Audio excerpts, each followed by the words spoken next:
This does not mean that you necessarily go and blame your parents for any reason you might not feel close to Christ. And there's lots of reasons for that. As I have become a parent, I realized how hard it is to do the right thing all the time and try to be that example of Christ. My parents were really, really good parents, and I know that because of that, it has been relatively easy for me to have healthy relationships. My parents were not perfect, but they gave me an incredible starting place, an incredible foundation with which to understand my Savior. The second reason that you shouldn't necessarily go blame your parents if you don't feel close to your Savior is because sometimes the message that is trying to be communicated is not the message that was received. So for example, with my children, there have been a lot of times that I am trying to communicate, I am pushing you to be independent because I love you. I want you to grow, and this may be uncomfortable, but I love you and I want you to have so much more than you have right now. The message that is often received by my children, which they tell me loudly and clearly, is you don't care that I'm uncomfortable, so you must not love me. The blueprint that we form to look at the Savior,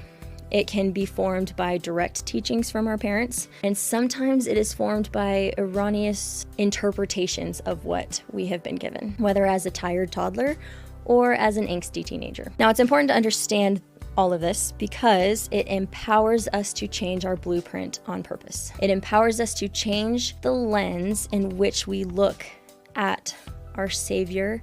It empowers us to disengage with the imperfect characteristics that we project onto our Savior that just aren't true. If you feel like you're annoying and everyone's annoyed with you all the time, that's going to affect your relationship with the Savior. If you have felt like a burden for a lot of your life, you're not going to ask the Lord for help